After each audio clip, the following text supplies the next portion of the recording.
NLFB chief army M बाथाखौ जेलाव लांनायनि सायाव NLFB आफादनि खौरां मेल।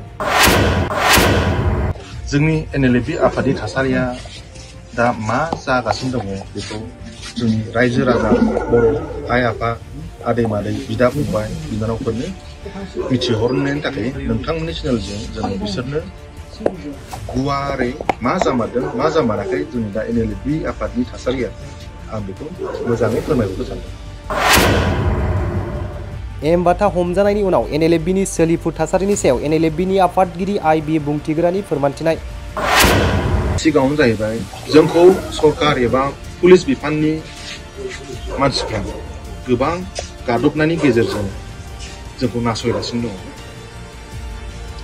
जेरै जोंनि NLFB आर्मी चिफ एम बाथाखौ जेरै गाज्रि सरासनस्र खालामनानै दा हमनानै लांनानै NIA फानजारियाव दोनहैदों, थिग बिदिनो दा जोंनि जानाखि थालांबावनाय केडेट्सफोर बा जोंनि दावहारु जोहोलावफोर बिसोरखौबो दा नासयगासिनो दङ सानफा एफा सानफा एफा।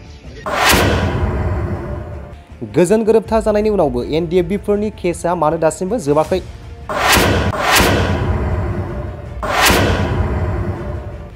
BTR एग्रिमेन्टनि सिगां जाथाय जानाय जेलाव थानायफोर बिसोरखौ बख'नो थाखाय टाइम लागोन होननानै फोरमायदोंमोन। BTR एग्रिमेन्टनि सिगां पिस एकर्डनि सिगां जाथाय जानाय बा कनभिक्ट जानाय जेलाव थाहैनायफोर बिसोरखौ बख'नो थाखाय टाइम लागोन होनदों। दे कनभिक्ट जानायखाय BTR एग्रिमेन्टनि सिगांनि कनभिक्ट जानायखाय टाइम लाबायानो। जाय बायदि मानसिखौ NIA फानजारियाव होफिननायनि खारना मा होननानै सोंथि खालामदों NLFB आफादनि सोद्रोमाफोरजों लोगोसे NLFB आफादगिरिया। किन्तु दा खोथाया बेसोदि BTR एग्रिमेन्ट बा पिस एकर्ड जाखांनायनि उनावबो जुदि जा बेबायदि पुराना केसाव लांनानै आरो NIA फानजारियाव जुदि दोनहैफिनोबा बे सोंलुखौ आङो जाय बिथांमोना कलमजों सिगनेचार होबोदोंमोन एग्रिमेन्ट खालामदोंमोन दा बे बिथांमोननाव आं सोंनो लुबैयो बोरै जानो हाफिनखो। BTR एग्रिमेन्ट जाखांनायनि उनावबो गोजाम केसाव लांनानै NIA फानजारियाव दोनहैफिनोब्ला बे सोंलुखौ आं जाय बिथांमोना कलमजों सिगनेचार होबोदोंमोन एग्रिमेन्ट खालामदोंमोन बै बिथांमोननाव सोंलु खालामदों NLFB आफादगिरि IB बुंथिग्राया। BTR एग्रिमेन्ट बा पिस एकर्ड जाखांनायनि उनावबो जुदि जा बेबायदि पुराना केसाव लांनानै आरो NIA फानजारियाव जुदि दोनहैफिनोबा बे सोंलुखौ आङो जाय बिथांमोना कलमजों सिगनेचार होबोदोंमोन एग्रिमेन्ट खालामदोंमोन दा बे बिथांमोननाव आं सोंनो लुबैयो बोरै जानो हाफिनखो।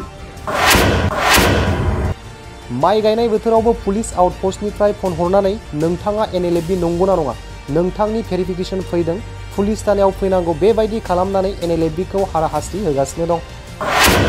खालि साननै सानथामनिफ्राय जोंनि जानाखि NLFB दावहारु जोहोलावफोर दैज्लां बोथोरखाय न'आव थांनानै दंहैयो। माइ गायनाय मा गायनाय बे समाव दा बेबायदि समावबो पुलिस आउटपस्टनिफ्राय फन खालामो कि नोंथाङा NLFB नंगौना नङा नोंथांनि थाखाय भेरिफिकेसन फैदों नोंथाङा थानायाव फैनांगौ बायदिसिना प्रेसार होगासिनो दङ कि नोंथांमोना भेरिफिकेसन खालामबाय होननानै। जोंखौ भेरिफिकेसननि थाखाय लिंहरनाङा गासैबो दायखौ SP नि आखायाव हरजोबनानै दोनजोबखानाय साफा साफा लिंहरनानै भेरिफिकेसन लानो दरकार गैया बेनिखायनो पुलिस बिफानखौ खावलायदों NLFB आफादगिरि IB बुंथिग्राया। जोंखौ भेरिफिकेसन खालामनो थाखाय लिंहरनाङा जोंनि जानाखि डाटाफोर दङ बा लिस्टफोर दङ जों अलरेडि SP फोरनो हरजोबखाबाय साफा साफा लिंहरनानै भेरिफिकेसन खालामनांगौ दरकार गैया। नांगौबा आङो पुलिस बिफानखौ आं खावलायो SP खौबो खावलायगोन IGP पिटिसन खावलायगोन जुदि जोंनि रायलायनाया सल्भ जायोबा बा जोंनि डिमान्डसफोरखौ जों नेगोसिएट खालामोबा जों फुल डिटेल्स डाटाखौ जों हरगोन।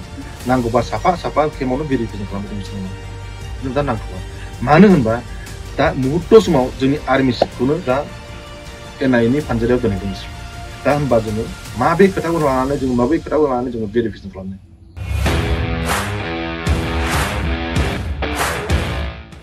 इन्डिपेन्डेन्स डे स्पेशल अफार लाबोदों सेरफांगुरियाव थानाय फुंखा इन्टारप्राइज बाजाज श'रुमा। बाजाज बाइक सालायनो मोजां मोनग्रा सुबुंफोरनि थाखाय गाहाम खौरां।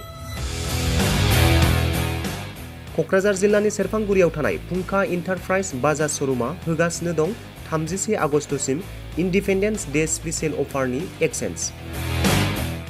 बाइक बायगिरि बिथांमोना इसेल' बिबांनि रां होग्रोनानै प्लेटिनानि मडेल, बाजाज सिटीनि मडेल आरो पालसार 125 नि गासैबो मडेलनि बाइकखौ आरसि आरो इन्सुरेन्स लाफानानै 10,999 रां बेसेनावनो लवेस्ट डाउन पेमेन्ट होनानै बाइक लानो हागोन आरो 1,000 रां होग्रोनानै गोसो बायदि बाइकखौ आवग्रिनानै दोननो हागोन।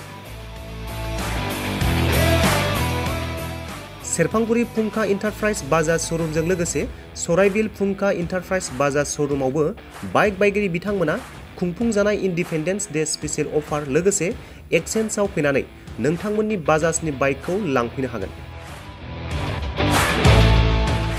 सेरफांगुरि फुंखा इन्टारप्राइज बाजाज श'रुमा नोंथांमोननो लोगोसे मोजां अफारबो लाबोदों।